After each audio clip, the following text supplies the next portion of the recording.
Okay, today we're going to do a series of videos, at least 3, maybe 4, on battery boxes. I was asked about this today on a network that I'm involved in on VHF, and we were talking about battery boxes, so I'm going to show you one I've made.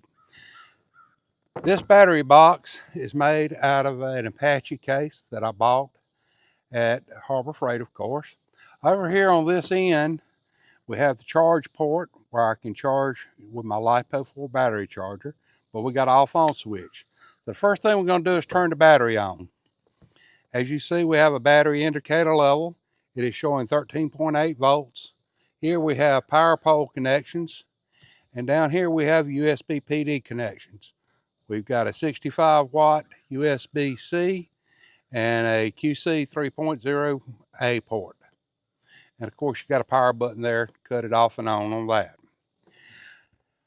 Inside the box, we have a lot of stuff. I keep a LiPo4 charger in here, as you can see there. I also have all different kinds of cables for hooking up to various radios and other things. I have power pole polarity testers, which are sold on my website. I keep spare fuses in here. I've got other cables here. I've even got them with alligator clips on them. And I have a power pole bare wire connector that I also sell on the website. That way, if I've got a radio I'm testing that doesn't have power poles on it, I've got a way to test it. In this box, I have a 20 amp hour watt cycle battery.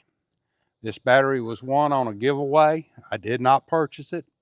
Thanks to my friend Temporary Offline, he had a little giveaway and I won it. As you can see, the battery switches here. Here's the charge ports. It's fused. I use the 5 connector Wagos for my positives and negatives. Of course, this runs from the positive positive switch to the battery, from the battery down through the fuse into my connector here. I have all my wires tie wrapped together to keep it nice and neat, and we got the meter hooked up here. But everything hooks up into these Wago connectors. But that's the simple way to build a battery box. You can use a step bit or you can use a hole saw, the proper size for your connectors. I put together my own power poles.